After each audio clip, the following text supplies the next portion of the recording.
This is KGW News at Sunrise. A Vancouver family finally gets some answers. The message they're sharing about their loved one who disappeared 4 years ago. Also this half hour, a tight budget at Portland Community College leads to a tough decision. We'll find out how students, teachers, and neighbors are responding after finding out that the PCC Sylvania campus pools are going away. We'll call her the Rip City Collision Queen. I'm David Molko in the Danger Zone. Why you might want to steer clear of Katie Stevens. I'll have that story coming up. She looks thrilled to be talked about like that, right? Hey, good morning to you. We have made it to Friday, and today is an exciting day. It's a Rod on the Road in Aurora, one of my favorite little places. Good morning to you, Rod. Hey, good morning. This is the first time I've ever been to Aurora, which is why we're putting Rod on the Road in Aurora, because I wanted to come. And we're, of course, featuring the amazing Antique District on Main Street, and Eric Patterson behind the camera giving us a little show and tell. Look at the fancy chandeliers Eric moves up. And then we're going to swing around into something that I found, and I'm calling it Broadcast Corner. Some of these radios go back into the 1930s. And I'm told most, if not all of them, actually still work. So that's amazing. Let's get you to your day planner. And we'll start with the radar, actually. Yes, we have some scattered showers out there. When I came into work this morning around 2:30 or so, there was a lightning strike around Tillamook. But so far, it's been pretty quiet. We've been dry in the valley. To the day planner we go, where temperatures in Portland are holding above freezing. But we do have temperatures as low as 30 out in McMinnville. Moving through the day, a drier day than we've seen. Just a few scattered showers, but still maybe an isolated hail pocket to be found. Portland 49 at noon, and we'll get up to about 54 degrees for a high. And back out live here in Aurora, Main Street Mercantile on Main Street. The antique phonograph, $425. Look at that. Absolutely beautiful. It's going to be a fun morning. Rod on the Road, Main Street Mercantile, our first stop. We're live in Aurora. Back to you. All right, more from Rod coming up here in about 10 minutes. But right now, we do want to get to our top story this hour. It's a heartbreaking one for the family of a woman from Vancouver who had been missing for the past 4 years. Lab results recently confirmed that a body found in Skamania County was hers. Catherine Cook has more on her story after speaking to the woman's family. Loved ones never gave up hope on Ashanti Konde, even before she went missing. They cared for her through her struggles. They want others who are struggling to know that they can always start over. She was just the most amazing person. In Yolanda Konde Turner's house, I've had her stocking hanging up since she left. it feels like time stopped 4 years ago. Even though I know she's not going to come back and get it, I still keep it up. It helped keep their hopes up that one day Ashanti Konde would come home. Yolanda is Ashanti's stepmom. She reported her missing in March 2018. Ashanti was 27 and had 4 young children. And I know she didn't get up thinking, okay, I'm going to go missing. I know she didn't think that because she wouldn't have left. Lab results recently confirmed a body found in Skamania County in September belonged to Ashanti. Her remains were in a rugged, steep area, not far from where a crashed car was discovered shortly after she disappeared. At the time, the car was covered in snow, and the remains of a man Ashanti had been seen with were nearby. But it would be 4 more years before Ashanti was found. She basically froze to death, is what we were told. We love that we have closure now, but at the end of it, we all wanted something different. Family members say Ashanti had been involved with prostitution, a decision that led to pain and worry, but never stood in the way of their love for her. Ashanti's sister knows there are so many others out there now struggling in the same way. There's no reason why your life can't be made whole again. Like, there's no matter what you've been through. And to the ones who have been sex trafficked and came out of it, like that is the best thing. Like, you can still start your life over. Sadly, 4 years later, that's not the story here. Michelle Bart is president and co-founder of the National Women's Coalition Against Violence and Exploitation. She helped keep Ashanti's face in the public eye. And while every sex trafficking case is different, she believes at least one thing is the same. Those folks being trafficked need to know that their families and friends still care. And that's why it's so imperative that we keep the faces and cases visible at all times, because traffickers will tell the victims that nobody cares about them. Nobody deserves to go missing and not be looked at as valuable. With this closure, time has once again started to pass in Yolanda's home. Photos, memories, and even the stalking, all reminders of what's to come. I know for a fact we will all see her again. I know we will, because that's my belief. And I just think with the grace of God, grace, mercy, all of that, that, you know, we got our closure. In Vancouver, Catherine Cook, KGW News. In the murder trial of romance novelist Nancy Crampton Brophy, her stepson took the stand.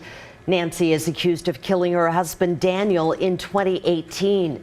Daniel's son, Nathaniel Stillwater, talked about who his father was and testified about working for Nancy at her catering company for 6 years. He said he had a good relationship with her and that she was a good grandmother to his daughter. Stillwater also testified about talks he had with Nancy and his dad about finances and selling their house. Yeah, I mean, I think the year prior to his murder was when the idea that they were interested in selling the house was initially presented. I think, you know, my grandparents and I were all a little surprised by that. I got the sense that nobody really knew what the next move was. The trial will resume on Monday. It's expected to last for a couple more weeks. Now let's check out some of your morning headlines. And a judge has sentenced 2 members of a motorcycle gang to life in prison. They kidnapped, tortured, and murdered a former club member. One of the men sentenced, Mark Denklau, was president of the Portland Gypsy Jokers Outlaw Motorcycle Club. He was among 6 members charged in connection with the death of former member Robert Huggins. Huggins' body was discovered in a Clark County field in 2015. According to court documents, the organization is known for violence, drug trafficking, and extortion. Washington County Sheriff's deputies want you to be on the lookout for this man. He's been missing since Tuesday. 50-year-old Paul Sabatini was last seen near Southwest 188th and Kinnaman Road. That's close to Aloha High School. He's 5'9", 300 pounds with a very distinct walk. Sabatini was wearing a blue jacket, jeans, and blue sneakers. He needs critical medication. If you see him, call the sheriff's office. In eastern Oregon, all lanes of I-84 back open this morning after multiple crashes. Due to that winter weather, a portion of the interstate was closed between Pendleton and Ontario. April's historic snowstorm caused a bunch of semi-trucks to spin out and blocked lanes. Go to tripcheck.com to see the latest closures before hitting the road. Well, people who live near Southwest Barrows Road in Beaverton want to make a dangerous stretch of that busy road safer. Earlier this week, Michael Franey was out for a walk along Barrows Road when a driver hit and killed him. A Beaverton City spokesperson says during a 3-year stretch between January of 2019 and January of this year, there were more than 30 crashes on Southwest Barrows. A Change.org petition is now calling for safety improvements like speed cushions or rumble strips, along with enhanced police enforcement and an extra 4-way traffic signal. That petition already has more than 600 signatures. There's just so many people now, and there's so many houses and apartments and new buildings and new restaurants that, and everybody's walking, that it needs to slow down. Police, by the way, did track down the driver accused of hitting Michael Franey this week. She hasn't been arrested yet, but she could face both hit and run and DUI charges. A plan to bring commuter ferries to Portland is all but washed up this morning. Friends of Frog Ferry is a nonprofit hoping to bring commuter boats to ferry passengers between Vancouver and Portland and eventually farther up the Willamette River. But tensions over money have created a big mess between Frog Ferry and TriMet. TriMet is in charge of distributing a $500,000 ODOT grant to Frog Ferry so it can develop a feasibility study. But TriMet now accuses the nonprofit of inappropriate spending and billing. By the way, Frog Ferry denies that.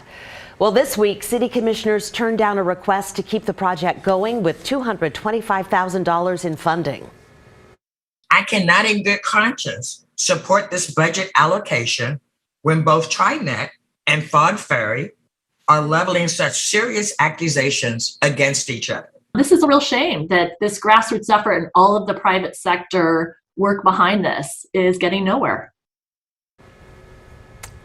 So at this point, the current ferry plan is all but over. City commissioners say they support it, but most of them are not willing to spend money on it right now. Teachers, students, and neighbors pushing back against a plan to close the swimming pools on the Portland Community College Sylvania campus. More than 800 people signed a petition urging PCC to reconsider. PCC says there are significant structural issues and the pools need to be fully replaced, a move they can't afford. Students and staff are not happy. It broke my heart because I realized that it's going to make it's going to impact the community, it's going to impact faculty, staff, and there's just going to be so many ripple effects because the community relies on our pools in a multitude of ways. If it's been important enough for 50 years to have a pool, then it should be important enough to put forth the resources to maintain it and continue to offer the great services. So the lap pool and the diving pool are set to be decommissioned at the end of spring term. Okay, let's check back with Rod Hill this morning. He is on the road in Aurora. Earlier, he was doing a little shopping, but now you've got some weather forecasting. On my drive in, it was foggy this morning. Yeah, we do have fog. Did you have fog out this morning? A little bit? I don't know this gentleman's name, but this is a Turkish smoking man, $160. Have you ever seen Drew Carney? What do you think? We get that response a lot. Okay, here we go with the weather forecast. We're live this morning in Aurora, right on the road, Main Street Mercantile. Satellite picture, we're still in the same gosh darn cold air mass we've been in all week long. Showers, you can see them feeding in to the coast off of the Pacific from the northwest. Again, we had some lightning already earlier this morning around Tillamook. Let's check out the temperatures. Snow levels, by the way, will be going up to about 2,000 feet this afternoon. Not really expecting enough snow to have any issues overall for travelers today in the mountains. Tigard's in the 30s, holding just above freezing. Portland's at 34 degrees. Let's hit the button and go down into Salem. We've had temperatures freezing in much of the Mid-Valley already this morning. Salem is just holding above at 34. Earlier, I will tell you, McMinnville was down to 30. Here are the temperatures around the entire Northwest. So let's hit the other button. It's been in the teens out in Baker City this morning. And you folks out in Burns and Baker City under a winter weather advisory for snow showers on and off all the way into tomorrow. Here's the 7-day, and we'll talk about your weekend. So today, the quietest day we've had in a while. Partly cloudy skies, just a few showers. Portland gets up to 54 degrees. Tomorrow will be in the low 50s. Showers pick up going into the afternoon. On Sunday, it's got to be at least partly cloudy. We hope we get up to 60 for Easter Sunday, so that should be really, really nice. Hey, if you love to go antiquing, you're thinking about maybe giving it more of a purpose and becoming a collector, we're going to talk about that coming up here at Main Street Mercantile coming up. Does that sound like a plan to you? Yeah. You're asking the wrong guy. Rod, thank you. We'll talk more later. All right, Rod talking about the next week in his forecast. We're looking ahead to next month because the May primary is just over a month away now. And new polling shows a very tight race in the crowded Republican field for Oregon governor. We're going to break down those new numbers for you coming up here in our 5:30 half hour.